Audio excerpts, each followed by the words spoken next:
Today video it is related to ratio topic. Before starting this topic ratio, clear?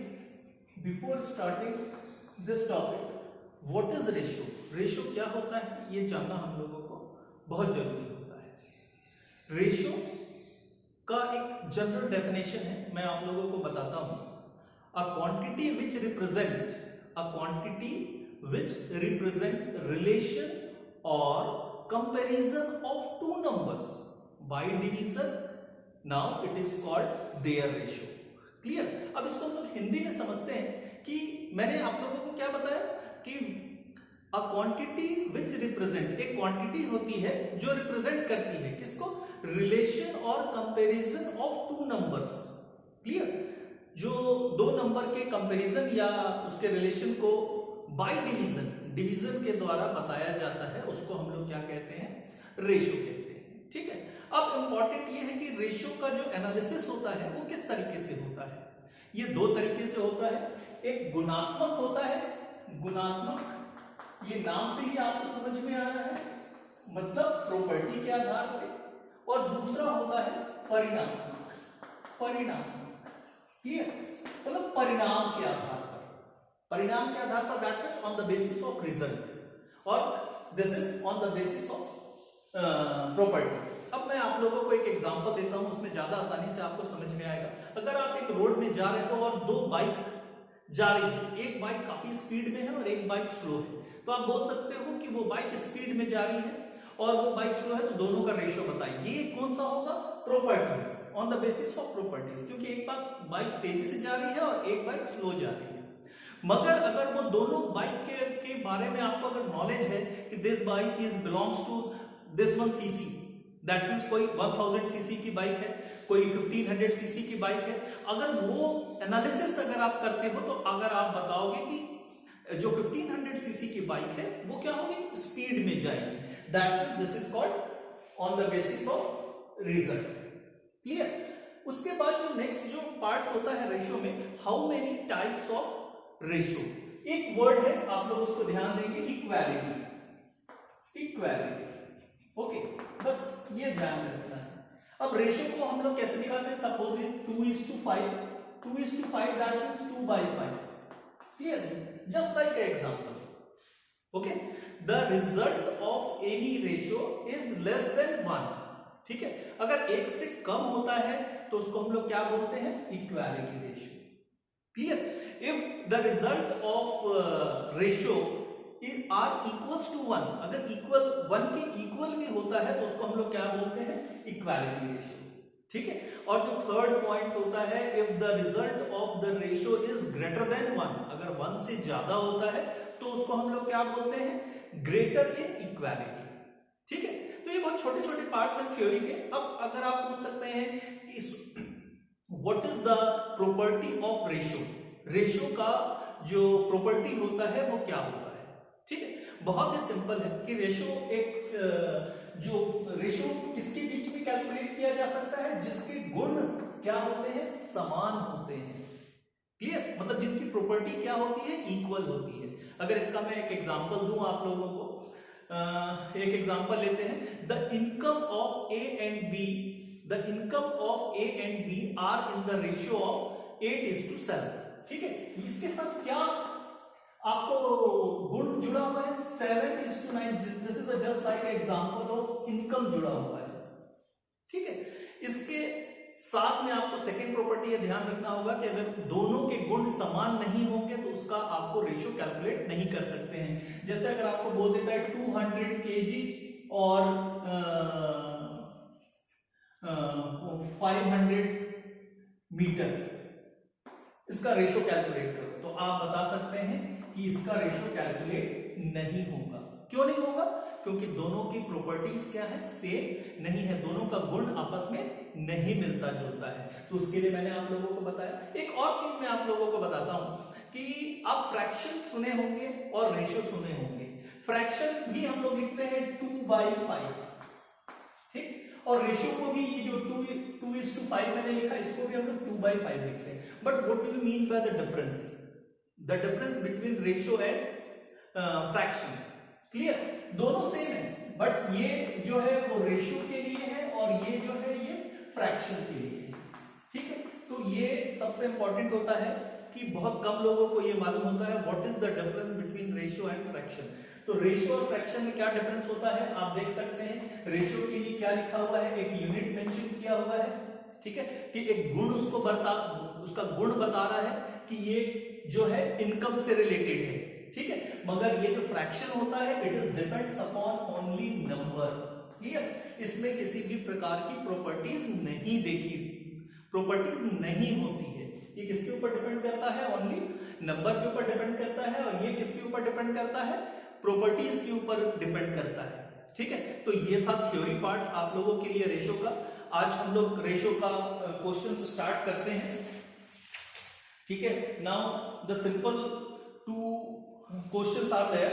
Now the first one, two figures are in the ratio of 5:6। दो figure दिए हुए हैं, दोनों का ratio दिया है 5:6।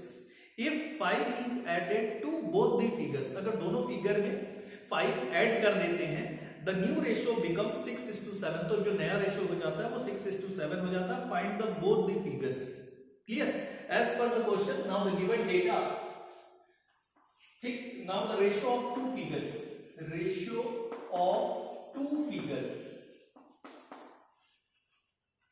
as given 5:6, clear. मैंने आप लोगों को पहले भी जब परसेंटेज का चैप्टर में आप लोगों को बता रहा था तो उसमें मैंने आपको बताया था जब भी रेशियो से रिलेटेड जब क्वेश्चंस होते हैं तो आप रेशियोज में हमेशा एक वेरिएबल एज्यूम कर लिया कीजिए, ठीक है। तो हम लोग यहाँ एक वेरिएबल एज्यूम करते हैं। Now the variable is x। Now the first figure, therefore the first figure are 5x and the second figure are 6x, ठीक है। अब अकॉर्डिंग टू क्वेश्चन में आगे क्या मेंशन कर रहा है आप लोगों को, if 5 is added to both the figures, ठीक है। आपको क्या बोल रहा है, ये जो दोनों फिगर है, अब ये फिगर में कन्वर्ट हो गया, पहले ये रेशियो में था। अगर वेरिएबल्स जब इंक्लूड कर देते हैं तो वो क्या हो जाता है, पर्टिकुलर फिगर हो जाता है, क्लियर। हम लोग वेरिएबल्स क्यों यूज करते हैं, क्योंकि उसको हमको किसमें कन्वर्ट करना रहता है, रेशियो से फिगर में कन्वर्ट करना रहता है। Now the 5x is the first figure, now the 6x is the second figure. अब ये दोनों फिगर में as per the question 5 are included. Now the new ratio becomes 6:7। आप यहां लिख सकते हैं अकॉर्डिंग टू क्वेश्चन, ठीक है, as 5x plus 7 5x plus 5 and second 6x plus 5, ठीक। ये दो नया फिगर आ गया। अब इन दोनों का नया रेशियो क्या बता रहा है आप लोगों को, 6:7 बता रहा है, ठीक है। देयरफॉर बहुत आसान है, 5x plus 5 upon 6x plus 5 are equals to, फिर से एक बार क्वेश्चन में 6/7, क्लियर। कैलकुलेटर सॉल्व कर लेते हैं, मेरे ख्याल से सबको आता है by cross multiplication. First of all, now this one is multiplied by this one, say 7 within bracket 5x plus 5 are equals to, now this one is multiplied by this one, say 6 within bracket 6x plus 5, clear। Solve कर लीजिए, 7 5 are 35x plus 35 are equals to 36x plus 30। now 35x को opposite side transfer कर दीजिए, 36x minus 35x are equals to 35x minus 30. This is x are 30. X are equals to 5. The value of variable x is 5. ठीक है, तो आपसे figure पूछ सकता है, the first figure is 5x, say 5 into 5. Clear? Say 25. Now the second figure 6 into 5 are equals to 30. मेरे ख्याल से काफी इजी क्वेश्चन है, अगर आप ध्यान से देखेंगे तो बहुत आसान रहेगा, ठीक है। If ratio of two numbers is 2:3 and their sum is 85। फिर से वही है कि दो नंबर्स दिए हैं, assumption ले लीजिए, first number be 3x because the ratio of the number is given 3:2 as per the question, right? 2:3, sorry, 2:3. Now this is the first number 2x, clear? क्योंकि हमने क्या अचीव कर लिया, वेरिएबल एज्यूम कर लिया, ठीक। Now the second number is 3x. According to question, sum of these numbers are equals to 85. Clear? Sum of these numbers add कर दीजिए, 5x हो जाएगा, r equals to 85. अब इसको मैथमेटिकल टर्मिनोलॉजी में आप कैसे लिखते हैं? First number plus second number r equals to 85. Clear? Put कर दीजिए 2x plus 3x r equals to 85. Now 5x r equals to 85. Now x r equals to 85 divided by 5. मेरे ख्याल से 17 होगा, 75 से 85 होता है. क्लियर? अब बोल रहा है to find out the number. The first number is 2x से 17, 2 into 17 कर दीजिए से 34, 3 into 17 कर दीजिए से 51. क्लियर? चलिए नेक्स्ट क्वेश्चन देखते हैं हम लोग. नेक्स्ट क्वेश्चन है आपके पास, find out the total population of a town. एक टाउन है, उसका टोटल पॉपुलेशन आपको फाइंड करना है. If their ratio between literate and illiterate of inhabitant in a town is 2:5. मतलब एक शहर का पॉपुलेशन आपको कैलकुलेट करना है. उस शहर में दो प्रकार के लोगों के बारे में बताना है, एक पढ़े लिखे लोग और एक जो पढ़े लिखे नहीं है, लिटरेट और इलिटरेट. ठीक है. Now the ratio are there, literate and illiterate, literate and illiterate, और इसका रेशियो क्या दिया हुआ है आपको क्वेश्चन में? 2:5 दिया हुआ है. ठीक. अब उसके बाद आगे बता रहा है the number of illiterate exceeds the number of literate by 9000. ये सबको मालूम है कि पढ़े लिखों की संख्या जो होती है वो कम होती है और जो पढ़े लिखे होते हैं उनकी संख्या कम होती है, और जो पढ़े लिखे नहीं होते हैं उनकी संख्या ज्यादा होती है. तो as per the question now the ratio of literate and illiterate persons are there 2:5. ठीक है. हमको क्या डिफाइन करना पड़ेगा? सबसे पहले नंबर ऑफ लिटरेट पर्सन. तो कैसे डिफाइन होगा? एक वेरिएबल रहेगा, वेरिएबल एज्यूम कर लीजिए x. Now the number of literate person, literate are equals to 2x. Illiterate number of illiterate are equals to 5x. ठीक है. अब एज पर क्वेश्चन क्या दिया हुआ है? आपको बता रहा है जो इलिटरेट है वो कितना ज्यादा है, लिटरेट से 9000 ज्यादा है. That means the number of literate is greater than number of literate. ठीक है. तो आपका क्या हो जाएगा? Number of illiterate minus number of literate are equals to 9000 as per question. This one is greater than this one by 9000 as per question. That means जो ज्यादा है उसमें से कम वाले को माइनस कर दीजिए, 9000 आ जाएगा. As per the data 5x are there, this is 5x minus 2x are equals to 9000. Now 3x are equals to 9000. Now x are equals to 9000 divided by 3 are equals to 3000. What do you mean by 3000? 3000 is the value of variable x. Okay. अब उसके बाद सबसे पहले आपको क्या define होगा? 2x that means number of literate. तो 2 into 3000 कर दीजिए. ठीक है. कितना आ जाएगा? 6000 आ जाएगा. फिर नंबर ऑफ इलिटरेट भी हो सकता है, तो 5 into 3000 कर दीजिए, तो ये हो जाएगा 15000. अब आपसे पूछ रहा है क्वेश्चन में to find out the total population of a town. भाई सिंपल सी थ्योरी, जितने पढ़े लिखे लोग हैं और जितने पढ़े लिखे नहीं है दोनों को सम कर दीजिए. That means the sum of number of literate person and the sum of number of illiterate person are equals to total population of a town, से 21,000. क्लियर? चलिए नेक्स्ट क्वेश्चन देखते हैं.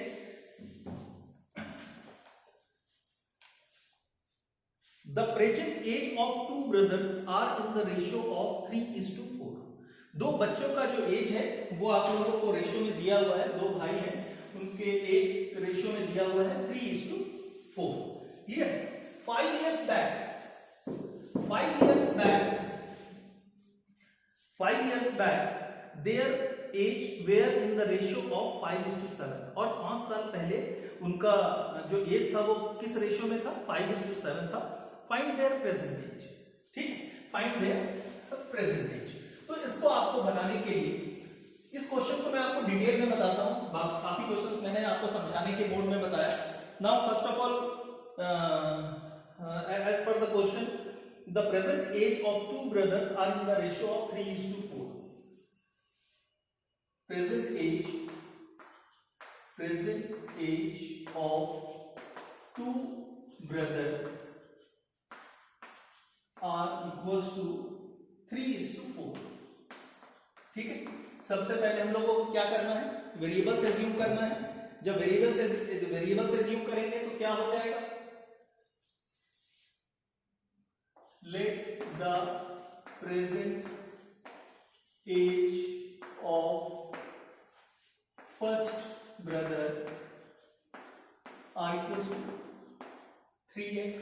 x is the variable, ये मैं आप लोगों को बता चुका हूं, बार बार बताता हूं। जब भी रेशो का क्वेश्चन आए तो आप आंख बंद करके वेरिएबल्स एज्यूम कर लीजिए। वेरिएबल्स किस लिए एज्यूम करते हैं, क्योंकि पर्टिकुलर हेड का वैल्यू जानने के लिए। तो पर्टिकुलर हेड हो गया, फर्स्ट भाई का जो एज था वो कितना था, 3x था।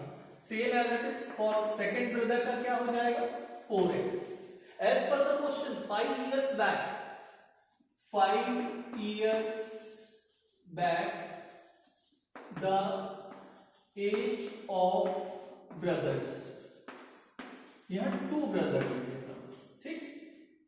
5 साल पहले क्या हुआ, सिंपल सी थ्योरी। आज आपका एज मान लीजिए 10 साल है, तो 5 साल पहले क्या रहा होगा, 5 साल रहा होगा। इसका मतलब है कि आपने 5 साल कम कर लिया, तो सेम वही काम करना है इसमें भी। The age of brother, first brother are equals to कितना हो जाएगा, 3x माइनस 5। प्रेजेंट एज कितना है, 3x है, तो 3x माइनस 5। सेकेंड ब्रदर का एज क्या हो जाएगा, the age of second brother 4x minus 5। ठीक है, ये यहां तक तो हमने देख लिया। अब इस क्वेश्चन में आगे क्या लिखा हुआ है, आगे आप लोगों को लिखा हुआ है कि 5 years back their ages were in the ratio of 5:7। इनका जो एज है वो किस रेशियो में कन्वर्ट हो जाता है, 5:7 में। That means 3x minus 5 upon 4x minus 5, 5:7। बस क्रॉस मल्टीप्लाई करना है, ये क्रॉस मल्टीप्लाई कर दीजिए तो आपका हो जाएगा 7 with in bracket 3x minus 5 are equals to 5, 4x minus 5, ये सबको मालूम है। 7 3 जा 21x minus 35 are equals to 20x minus 25। ठीक, 21x minus 20x are equals to minus 25 plus 35। Now x are equals to 10। x is the variable for the calculation of total age of first brother और second brother। ठीक है, 10 years है।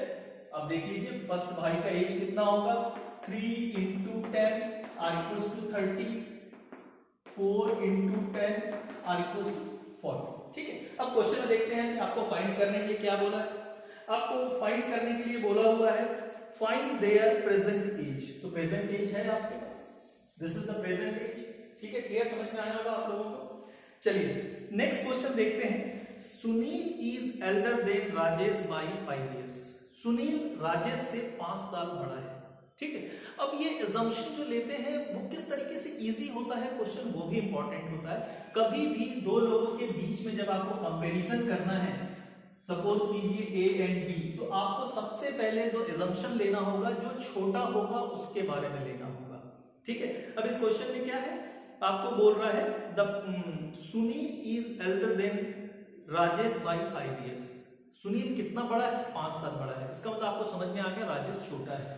ठीक, तो आप यहां example लीजिए, let the age of Rajesh, Rajesh का एज कितना है, x। ठीक है, तो सुनील का एज क्या हो जाएगा, सुनील का एज क्या हो जाएगा, कितना छोटा है, सुनील कितना बड़ा है, 5 साल बड़ा है, तो 5 साल बढ़ा दीजिए। This is the present age of Rajesh and this is the present age of Sunil. ठीक है, क्लियर। आगे इसमें आपको दिया हुआ आफ्टर 5 इयर्स, 5 साल बाद, ठीक है। 5 साल बाद क्या होगा भाई, दोनों 5-5 साल बढ़ जाएगा। अभी मैंने आपको एग्जांपल दिया था कि हमारा प्रेजेंट एज अभी कितना है, 10 साल है। 5 इयर्स बैक कितना होगा, तो आपको मालूम है 5 साल। आफ्टर 5 इयर्स कितना होगा, तो 15 साल हो जाएगा। Clear. After 5 years then the age of Rajesh, Rajesh का एज क्या हो जाएगा, 5 साल बढ़ जाएगा। सुनील का एज क्या हो जाएगा 5 साल बाद, x + 5 + 5, क्योंकि x + 5 तो पहले से था तो आपने 5 और बढ़ा दिया, ठीक है। तो इसका एज कितना हो जाएगा, x + 10 हो जाएगा, ठीक। और राजेश का क्या है, x + 5। अब क्वेश्चन में आगे आपको क्या बोलता है, after 5 years there edges would be in the ratio of 5:4। जो उनका 5 साल बाद उनके जो एज का रेशियो है, एज का after 5 years, after 5 years ratio of ages is 5:4, ठीक। अब इंपॉर्टेंट ये है कि इसमें 5 किसका है और 4 किसका है, सबसे इंपॉर्टेंट ये है, ठीक है। आपको ये चीज ध्यान में रखना होगा। अब इन दोनों में बड़ा कौन सा है, सुनील बड़ा है, तो सुनील का एज ज्यादा होना चाहिए। That means the 5 is belongs to the age of Sunil, ठीक है। And 4 it is the belongs to the age of Rajesh, ये राजेश की एज से बिलोंग करेगा। तो ये चीजें भी आप लोगों को ध्यान में देनी है। देखिए सिर्फ क्वेश्चन बन जाना इंपॉर्टेंट नहीं होता, क्वेश्चन के अंदर जाइए, क्वेश्चन में क्या दिया हुआ है वो भी आपका कॉन्सेप्ट क्लियर होना चाहिए। अगर वो कॉन्सेप्ट क्लियर है तो आपका रिजल्ट 100% करेक्ट होगा। चलिए आगे देखते हैं। x + 10 because this is belongs to Sunil, तो सुनील का एज x + 10 है और राजेश का x + 5, 5/4 by cross multiplication 5x + 25 = 4x + 40, ठीक। ट्रांसफर कर दीजिए, 5x - 4x = 40 - 50, नाउ x = मेरे ख्याल से 25 आ जाएगा, ठीक। अब क्वेश्चन में क्या डिफाइन करने के लिए दिया है आप लोगों को वो देख लेते हैं। क्वेश्चन में पूछ रहा है find their present age, present age क्या होगा। ये मैंने कुछ गलत कर दिया है, इसको ठीक कर लीजिएगा, करेक्शन। ये 25 है तो ये 15 आ जाएगा। तो प्रेजेंट एज क्या है, अभी हम लोगों ने क्वेश्चन स्टार्ट किया था, this is the present age, present age that means x, तो ये 15 साल हो गया, तो ये कितना हो जाएगा, सबको मालूम है present age of Sunil is greater than Rajesh by 5 years, उसमें 5 ऐड कर देना है, ठीक है। चलिए आइए नेक्स्ट क्वेश्चन करते हैं हम लोग, एज से ही रिलेटेड है। The present father's age is thrice than that of his son, ठीक है। आपको बता रहा है कि जो प्रेजेंट एज है फादर का वो लड़के से कितना ज्यादा है, 3 टाइम्स ज्यादा है। तो मैंने आपको बताया किसको एज्यूम करना है, सबसे पहले जो छोटा होगा, तो आपको सभी को मालूम है कि जो सन होता है वो हमेशा छोटा होता है, तो एज्यूम कर लीजिए let the present age of son, son का प्रेजेंट एज कितना है x, तो फादर का कितना हो जाएगा प्रेजेंट एज, फादर का कितना हो जाएगा 3 टाइम्स है तो 3x हो गया, बहुत सिंपल है, ठीक है। आगे लिखा हुआ 6 years बैक, फिर से वही 6 साल पहले, 6 years बैक, 6 years बैक, 6 साल पहले क्या रहा होगा, सन का एज कितना रहा होगा, x - 6 कर दीजिए, फादर का एज क्या रहा होगा 3x - 6 कर दीजिए, ठीक है। अब एज पर क्वेश्चन, ठीक है, 6 years back his age was 4 times that of his sun, that of his sun 4 times, ठीक है। तो 4 टाइम्स आपको देखना होगा। अब सन का एज कितना है, ये है, इक्वल कर लीजिए एज ऑफ फादर, ठीक, R equals to age of son. अब ये इक्वल कर लिया, मैं नया तरीका बताता हूं आप लोगों को, ठीक है। आपके पास सन का एज कितना है x - 6, ठीक, और ये 3x - 6। अब ये इक्वल कब होगा, ये इक्वल कब होगा, according to question 6 year back the father's age is 4 times of son's age, ठीक है, 4 टाइम्स मतलब 4 गुना बड़ा था। अभी आपका एज 10 साल है तो आपके फादर का एज कितना होना चाहिए? 40 इयर्स होना चाहिए। 10 4 गुना बढ़ा। इसका मतलब है कि आप अगर अपने एज में 4 से मल्टीप्लाई कर दें तो दोनों का एज क्या हो जाएगा? इक्वल हो जाएगा। मैं फिर से बताता हूं, the present age of his son is 10 years, ठीक है, और the present age of father is 40 years, मतलब 4 टाइम्स है। अब दोनों का एज बराबर कैसे हो सकता है? अगर लड़के के उम्र में 4 से मल्टीप्लाई कर दिया जाए, that means 10 into 4 are equals to 40 years and also the age of father is 40 years, ठीक है। तो यहां भी आपको क्या करना होगा? किससे मल्टीप्लाई करना होगा? 4 से मल्टीप्लाई करना होगा। किसमें करना होगा? एज ऑफ सन में करना होगा। देन दीज आर इक्वल, ठीक है। अब इस इक्वेशन को हम लोग सॉल्व कर देते हैं। 3x minus 6 are equals to 4x minus 6. Now 4x minus 3x, इसको मैंने उधर ट्रांसफर कर दिया, ये सॉरी दिस इज 24, ठीक, r equals to minus 6 plus 24, this is x r equals to 18, ठीक। मैंने कोई गलती तो नहीं की, ये कैलकुलेटर से आप लोग देखते जाइएगा। 6 years back 6 4 are 24, 24 minus 6 18, x r equals to 18। अब क्वेश्चन में क्या है वो हम लोग देखते हैं, ठीक है। क्वेश्चन में आप लोगों को मेंशन किया हुआ है, आपको फाइंड करना है what will be the ratio of their age after 6 years, ठीक है। 6 साल बाद उनके एज का रेशियो क्या होगा? तो सबसे पहले आपको 6 साल बाद लड़के का उम्र और 6 साल बाद फादर का एज आपको कैलकुलेट करना होगा, ठीक है। तो सबसे पहले हम लोग ढूंढते हैं कि हमारा प्रेजेंट एज कहां लिखा हुआ है। प्रेजेंट एज कहां लिखा हुआ है? सन का x लिखा हुआ है, this is the present age, ये देखिए मेंशन किया हुआ है, and this is the present age for father, ठीक। तो प्रेजेंट एज कितना हो जाएगा? x r equals to 18 for सन, ठीक। 6 साल बाद उसका एज क्या हो जाएगा? Plus 6 r equals to 24 years, वो कितने साल का हो जाएगा? 24 इयर्स का हो जाएगा। अब हम लोग फादर का प्रेजेंट एज देखते हैं। Father 3x, that means 3 into 18, ठीक, plus after 6 years plus 6 equal कर दीजिए, 18 into 3 कर लीजिए, 54 प्लस 6 कर लीजिए, 60 इयर्स। ये आपका दोनों का एज आ गया। अब अकॉर्डिंग टू क्वेश्चन आपको क्या बोला हुआ है? The ratio between their edges. Ratio आप निकाल सकते हैं, बहुत आसान है। अगर फादर का ऊपर लिखना है तो फादर अपॉन सन कर दीजिए, ये 60 अपॉन 24 कर दीजिए। 12 5 जा 12 2 जा 5:2। आप चाहे तो सन पहले लिख सकते हैं, the age of son is to age of father से 24/60। आपके ऊपर डिपेंड करता है कि आप किस तरीके से रिजल्ट निकाल रहे हैं और आंसर आप उस तरीके से लिखेंगे, ठीक है। चलिए आइए नेक्स्ट क्वेश्चन करते हैं। मैं रीड करते जाता हूं, मैं आपको बताता हूं कि क्वेश्चन में क्या लिखा हुआ है। नाउ द क्वेश्चन इज, पहले इसको वो इरेज कर लेते हैं ताकि एक साथ आपके कुछ क्वेश्चंस हो पाए। चलिए, now the question, the monthly salary of 2 person are in the ratio of 3:5, ठीक है। 2 लोगों का जो सैलरी है उसका रेशियो दिया हुआ है 3:5। ये लिख देता हूं, रेशियो ऑफ सैलरी 3:5, ठीक है। आगे मेंशन कर रहा है आप लोगों को, if each receive an increase of ₹20 in monthly salary. दोनों की सैलरी में क्या हो जाता है? अगर 20 रुपीज बढ़ा देते हैं, यहां मैं लिख देता हूं, इंक्रीज द अमाउंट ₹20, 20 रुपए बढ़ा देते हैं। द रेशियो ऑफ अल्टरेटेड टू 13:21, तो उनका जो नया रेशियो आ जाता है वो क्या हो जाता है?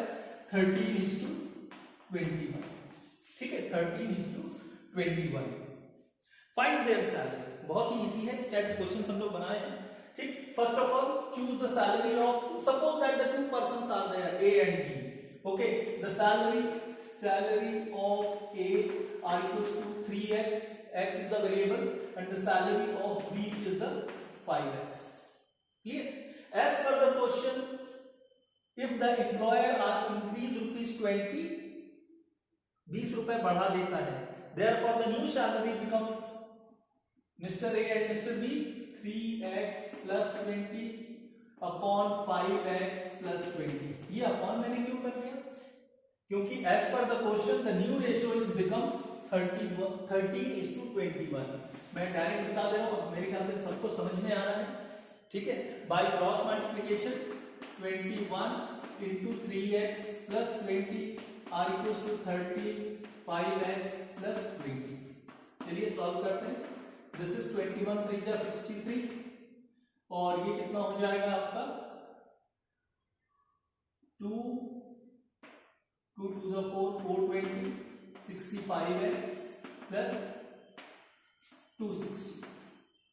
सॉल्व कीजिए। 65x minus 63x are equals to 420 minus 260। This is 2x are equals to 420 minus 260. It may be 420 minus 260 are equals to 160. Now x are equals to 160 divided by 2. Now x are equals to 80.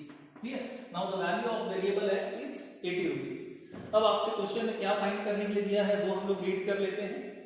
Now find there salary. बहुत ही simple है, उनकी salary define करने के लिए बोला है। Salary of mister A दिया हुआ है आपके पास, तो 3 into 80 कर दीजिए और the salary for B 5 into 80 कर दीजिए, आपका रिजल्ट आ जाएगा। क्लियर? चलिए आज का लास्ट क्वेश्चन करते हैं for this video. The income of A and B are in the ratio of 7:5। ठीक है, ए और बी का जो इनकम है वो 7:5 में दिया हुआ है and their expenses are in the ratio of 9:8। और उनका जो एक्सपेंसेस है वो किस रेशियो में दिया हुआ है? 9:8 में दिया हुआ है। ठीक है, चलिए इसको सॉल्व करते हैं। First of all as per the given data the income ratio, ठीक है, ratio of income A and B are equals to 7:5 and the expenses or expenditure are in the ratio of 9:8. This is okay. An increase of A's expenditure by 100। क्या होता है? A का जो expenditure है वो कितना बढ़ जाता है? Expenses of A are equals to increase, इसलिए मैंने प्लस साइन यूज किया, और 100 रुपीज। ठीक है, and decrease of B's expenditure, B का जो एक्सपेंडिचर डिक्रीज होता है। ठीक है, expenditure of B are decrease minus 200। ठीक, 200 मेक देयर सेविंग ₹400 ईच। ठीक है, और दोनों की जो सेविंग्स है, saving of A are 400 and saving of B are equals to 400। अब ये डेटा मैंने लिख दिया। ठीक, आपके पास इनकम है, एक्सपेंडिचर है, सेविंग है। What do you mean by this? कई सारे टॉपिक में मैंने आप लोगों से डिस्कशन किया है इस पे। First of all the formula of income are equals to expenditure, right, expenditure plus saving. अब हम लोग वेरिएबल्स, अब क्वेश्चन में चलते हैं और वेरिएबल्स एज्यूम करते हैं। हम लोग इनकम के लिए वेरिएबल्स एज्यूम करते हैं। First of all variable for income के लिए हम लोग वेरिएबल एज्यूम करते हैं x। ठीक है, therefore A's income and B's income. A का इनकम क्या हो जाएगा? 7 है तो 7x हो जाएगा। ठीक है, क्योंकि हमने इनकम के लिए वेरिएबल क्या एज्यूम कर लिया? x। For B's income 5x, equal sign लगा दीजिए। एक्सपेंडिचर के लिए भी हम लोग क्या एज्यूम करते हैं? एक वेरिएबल एज्यूम करते हैं। Now the variable for expenditure is 1।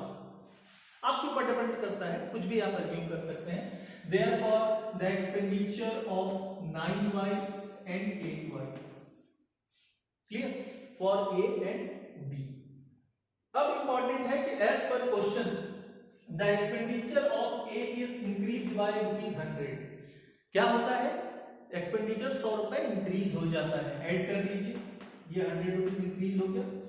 ठीक, now same case for B, the expenditure are decreased by ₹200। Minus कर दीजिए 200, ये एक्सपेंडिचर कंप्लीट हो गया। As per the question saving for each 400। Clear? Two equation आपके सामने प्रिपेयर हो गया, ब्रैकेट ओपन कर लीजिए, 7x are equals to 9y plus 100 plus 400, now 7x minus 9y are equals to 500. This is the equation number 1. Clear? Second को solve कर लीजिए, 5x are equals to 8y minus 200 plus 400. Therefore 5x minus 8y are equals to 200. This is equation number 2. These are the simultaneous equation. ठीक है, solve by 6 methods. तो हम लोग आज कौन सा मेथड से सॉल्व करते हैं? Elimination method, right? This two equation and the known values are there x and y. To find out the value of x and y by elimination method, right? मैं इसके नीचे नोट कर देता हूं, 5x minus 8y are equals to 200. ठीक, अब ये elimination method से सॉल्व कैसे होगा? अब आपको इसको किसको एलिमिनेट करना होगा? हमको वैल्यू किसकी चाहिए एज पर द क्वेश्चन. चलिए हम लोग क्वेश्चन में देख लेते हैं. To find their incomes find करने के लिए बोल रहा है. ठीक है, इनकम के लिए वेरिएबल हमने क्या एज्यूम किया है? x एज्यूम किया है. तो x को आपको रखना है, y को एलिमिनेट करना है. ठीक है, जब जिसकी वैल्यू आपको डिफाइन करनी रहती है उसके जो सबऑर्डिनेट्स होते हैं उसको आपको क्या करना रहता है? उसको आपको एलिमिनेट करना रहता है. अब इसको एलिमिनेट करना है तो एलिमिनेट के लिए what is the coefficient of y in equation 1? 9. तो इसको अपोजिट में मल्टीप्लाई कर दीजिए. ठीक, first of all check what is the coefficient of y in equation 1. Equation 1 में y का कोफिशिएंट क्या है? 9 है, तो ये मैंने 9 लिख दिया, right? Now the second, again what is the coefficient of y in equation 2?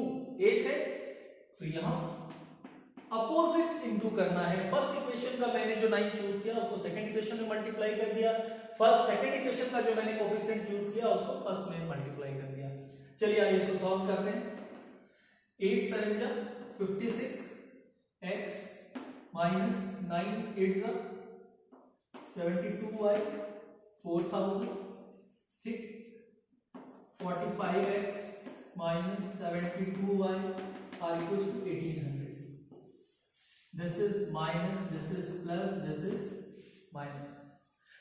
अब ये अगर आप सोचेंगे कि ये मैंने कैसे किया है तो इसके लिए आप हमारे जो साइमल्टेनियस इक्वेशन की वीडियो है उसमें आप जाके देख सकते हैं. ठीक है, कैंसिल, कैलकुलेटर से सॉल्व कर दीजिए. वैसे ये 11x हो जाएगा. ठीक, r equals to 4000 minus 1800, now 2200. therefore x r equals to 2200 divided by 11. Now the result is becomes 200. X is the variable of income and it is defined is rupees 200. ठीक है, what is the income? Income of a 7x. तो 7 into 200 say 1400. Clear? 5x 5 into 200 say 1000. Okay, तो ये था आज की class. Next class में हम लोग 5 और 6 पार्ट्स में ये वीडियोस हम लोग देखेंगे जो रेशो टॉपिक्स से रिलेटेड रहेंगे. और लास्ट में मैं हर वीडियो में आप लोगों को बोलता हूँ कि आप लोगों को अगर कोई डाउट हो या किसी टॉपिक पे वीडियो बनाना है तो वो आप मुझे मैसेज करें, चैट बॉक्स में आप डालें, मैं उससे रिलेटेड वीडियो आप लोगों के सामने लाऊंगा. मगर एक सीरीज कंप्लीट होने के बाद, क्योंकि अभी हमारा जो सीरीज चल रहा है वो रेशो टॉपिक से चल रहा है, तो रेशो की सीरीज जैसे कंप्लीट हो जाएगी न्यू वीडियो आएंगे. आप लोगों से एक रिक्वेस्ट और है कि अगर आप चैनल पर नए हैं तो आप चैनल को जरूर सब्सक्राइब करें, क्योंकि इस टाइप के और भी वीडियोस आपके आने वाले हैं जो कि स्टडी मटेरियल ऑफ कॉमर्स से रिलेटेड होंगे. Okay, thank you very much for watching today video.